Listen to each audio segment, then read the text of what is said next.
بسم الله الرحمن الرحيم. طه ما أنزلنا عليك القرآن لتشقى إلا تذكرة لمن يخشى تنزيلا ممن خلق الأرض والسماوات العلى الرحمن على العرش استوى له ما في السماوات وما في الأرض وما بينهما وما تحت الثرى وإن تجهر بالقول فإنه يعلم السر وأخفى الله لا إله إلا هو له الأسماء الحسنى. وهل أتاك حديث موسى إذ رأى نارا فقال لأهلهم كثوا إني آنست نارا لعلي آتيكم منها بقبس أو أجد على النار هدى فلما أتاها نودي يا موسى إني أنا ربك فاخلع نعليك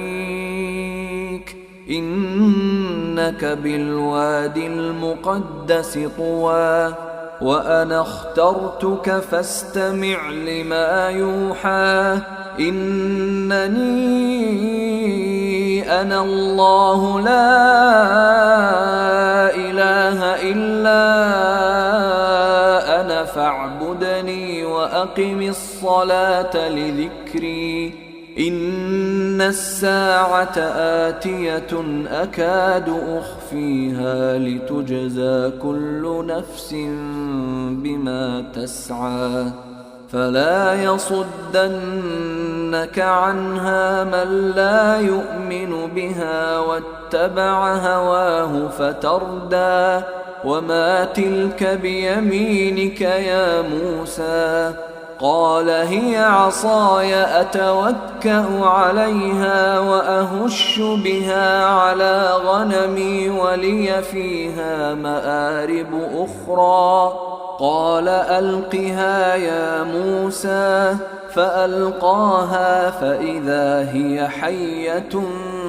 تسعى قال خذها ولا تخف سنعيدها سيرتها الأولى واضمم يدك إلى جناحك تخرج بيضاء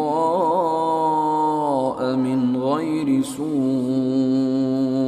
آية أخرى لنريك من آياتنا الكبرى اذهب إلى فرعون إنه طغى قال رب اشرح لي صدري ويسر لي أمري واحلل عقدة من لساني يفقه قولي واجعل لي وزيرا من أهلي هارون أخي أشدد به أزري وأشركه في أمري كي نسبحك كثيرا ونذكرك كثيرا إنك كنت بنا بصيرا قال قد أوتيت سؤلك يا موسى ولقد مننا عليك مرة أخرى إذ أوحينا إلى أمك ما يوحى أن اقذفيه في التابوت فاقذفيه في اليم فليلقه اليم بالساحل يأخذه عدو لي وعدو له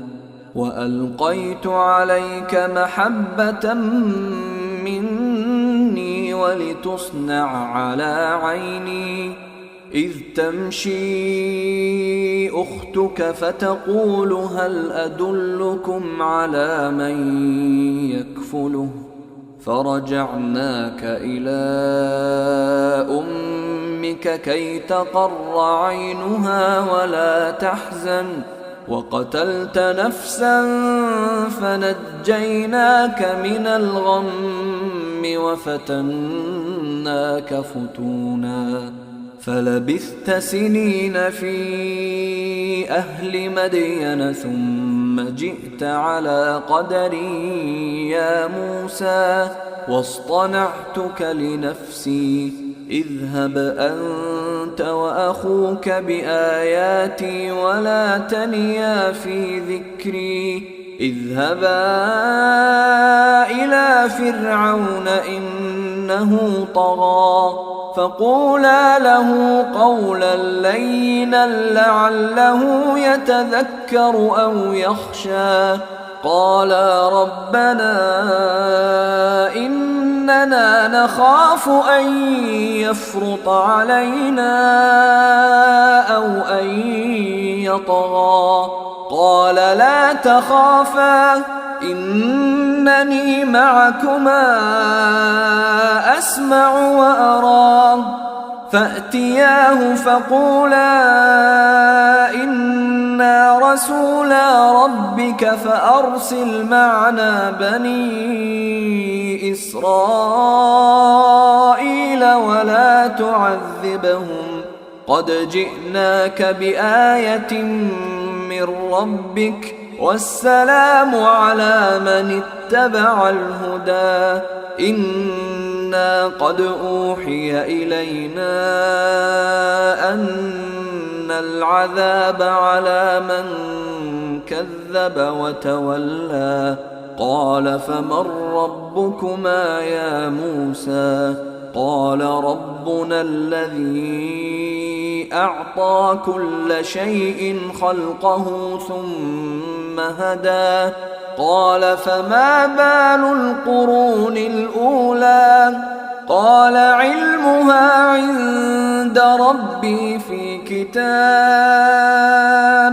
لا يضل ربي ولا ينسى الذي جعل لكم الأرض مهدا وسلك لكم فيها سبلا وأنزل من السماء ماء فأخرجنا به أزواجا من نبات شتى كلوا وارعوا أنعامكم إن في ذلك لآيات لأولي النهى منها خلقناكم وفيها نعيدكم ومنها نخرجكم تارة أخرى ولقد أريناه آياتنا كلها فكذب وأبى قال أجئتنا لتخرجنا من أرضنا بسحرك يا موسى فلنأتينك بسحر مثله فاجعل بيننا وبينك موعدا لا نخلفه نحن ولا أنت مكانا سوى قال موعدكم يوم الزينة وأن يحشر الناس ضحى فتولى فرعون فجمع كيده ثم أتى قال لهم موسى ويلكم لا تفتروا على الله كذبا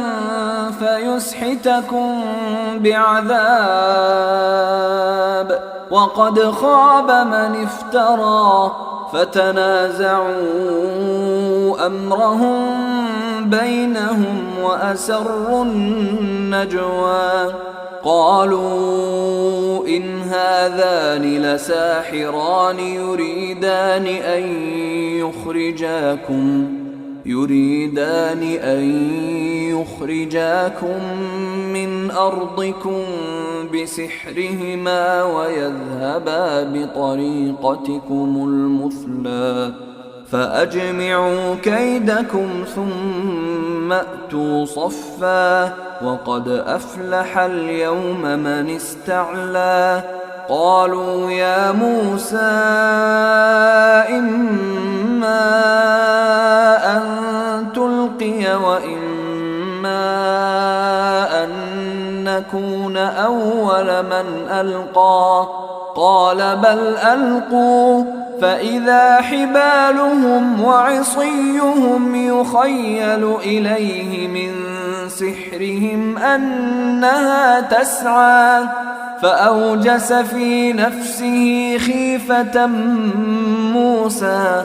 قلنا لا تخف إنك أنت الأعلى وألق ما في يمينك تلقف ما صنعوا إنما صنعوا كيد ساحر ولا يفلح الساحر حيث أتى فألقي السحرة سجدا قالوا آمنا برب هارون وموسى قال آمنتم له قبل أن آذن لكم إنه لكبيركم الذي علمكم السحر فلأقطعن أيديكم وأرجلكم من خلاف ولأصلبنكم في جذوع النخل ولتعلمن أينا أشد عذابا وأبقى قالوا لن نؤثرك على ما جاءنا من البينات والذي فطرنا فاقض ما أنت قاض إنما تقضي هذه الحياة الدنيا إنا آمنا بربنا ليغفر لنا خطايانا وما أكرهتنا عليه من السحر والله خير وأبقى إنه من يأت ربه مجرما فإن له جهنم لا يموت فيها ولا يحيا ومن يأته مؤمنا قد عمل الصالحات فأولئك لهم الدرجات العلى جنات عدن تجري من تحتها الأنهار خالدين فيها وذلك جزاء من تزكى ولقد أوحينا إلى موسى أن أسر بعبادي فاضرب لهم طريقا في البحر يبسا لا تخاف دركا ولا تخشى فأتبعهم فرعون بجنوده فغشيهم من اليم ما غشيهم وأضل فرعون قومه وما هدى يا بني إسرائيل قد أنجيناكم من عدوكم وواعدناكم جانب الطور الأيمن ونزلنا عليكم المن والسلوى كلوا من طيبات ما رزقناكم ولا تطغوا فيه فيحل عليكم غضبي، ومن يحلل عليه غضبي فقد هوى، وإني لغفار لمن تاب وآمن وعمل صالحا ثم اهتدى. وما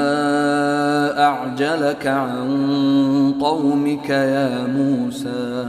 قال هم أولئك على أثري وعجلت إليك رب لترضى. قال فإنا قد فتنا قومك من بعدك وأضلهم السامري. فرجع موسى إلى قومه غضبان أسفا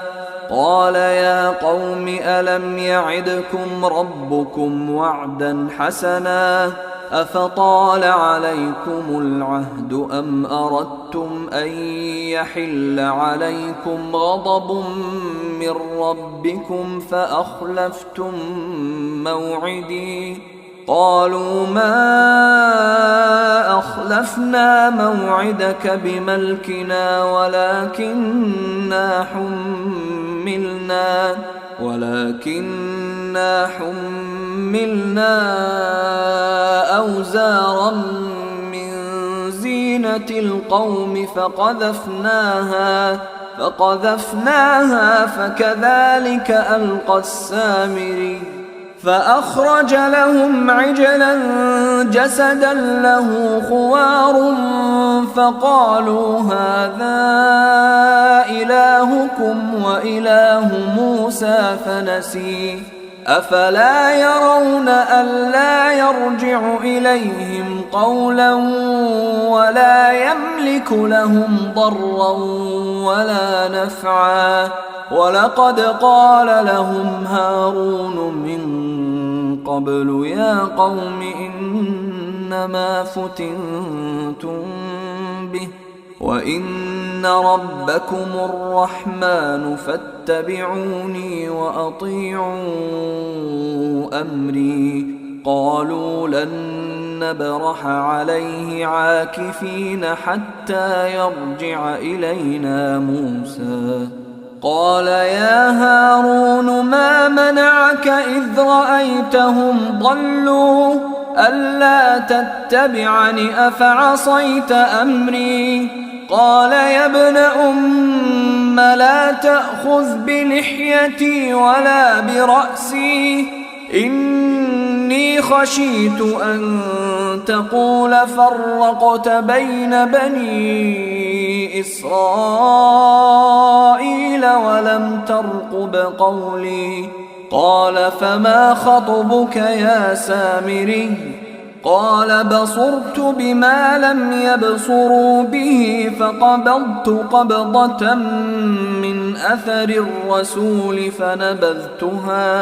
فنبذتها وكذلك سولت لي نفسي. قال فاذهب فإن لك في الحياة أن تقول لا مساس وإن لك موعدا لن تخلفه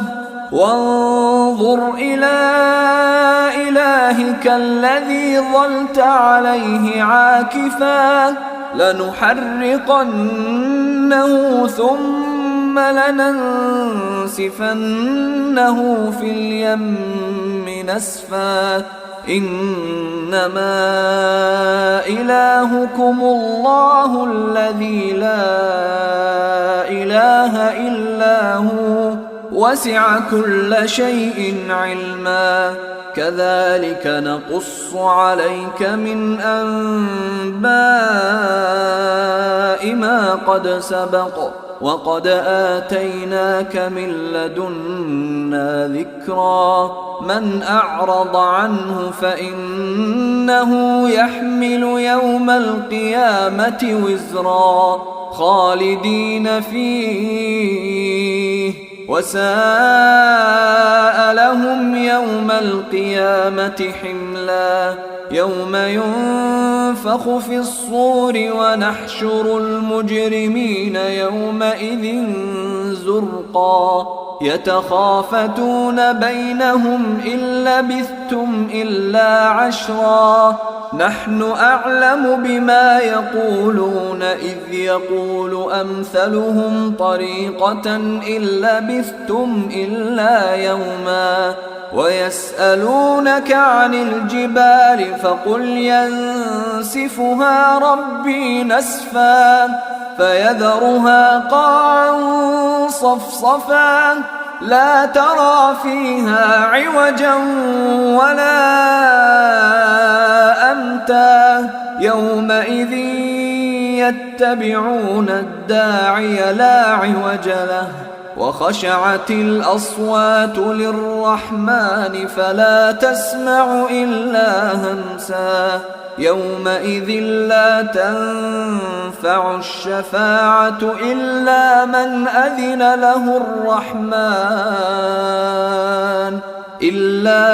أذن له الرحمن ورضي له قولا يعلم ما بين أيديهم وما خلفهم ولا يحيطون به علما وعنت الوجوه للحي القيوم وقد خاب من حمل ظلما ومن يعمل من الصالحات وهو مؤمن فلا يخاف ظلما ولا هضما وكذلك أنزلناه قرآنا عربيا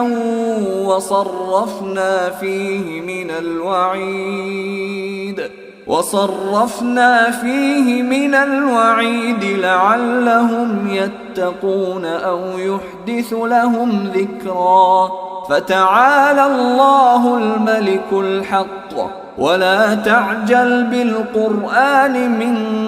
قبل أن يقضى إليك وحيه وقل رب زدني علما ولقد عهدنا إلى آدم من قبل فنسي ولم نجد له عزما وإذ قلنا للملائكة اسجدوا لآدم فسجدوا إلا إبليس أبى فقلنا يا آدم إن هذا عدو لك ولزوجك فلا يخرجنكما من الجنة فتشقى إن لك ألا تجوع فيها ولا تعرى وأنك لا تظمأ فيها ولا تضحى فوسوس إليه الشيطان قال يا آدم هل أدلك على شجرة الخلد وملك لا يبلى فأكلا منها فبدت لهما سوآتهما وطفقا يخصفان عليهما من ورق الجنة وعصى آدم ربه فغوى ثم اجتباه ربه فتاب عليه وهدى قال اهبطا منها جميعا بعضكم لبعض عدو فإما يأتينكم مني هدى فمن اتبع هداي فلا يضل ولا يشقى ومن أعرض عن ذكري فإن له معيشة ضنكا ونحشره يوم القيامة أعمى قال رب لم حشرتني أعمى وقد كنت بصيرا قال كذلك أتتك آياتنا فنسيتها وكذلك اليوم تنسى تنسى وكذلك نجزي من أسرف ولم يؤمن بآيات ربه ولعذاب الآخرة أشد وأبقى أفلم يهد لهم كم أهلكنا قبلهم من القرون يمشون في مساكنهم إن في ذلك لآيات لأولي النهى ولولا كلمة سبقت من ربك لكان لزاما وأجل مسمى فاصبر على ما يقولون وسبح بحمد ربك قبل طلوع الشمس وقبل غروبها ومن آناء الليل فسبح وأطراف النهار لعلك ترضى ولا تمدن عينيك إلى ما متعنا به أزواجا منهم زهرة الحياة الدنيا لنفتنهم فيه ورزق ربك خير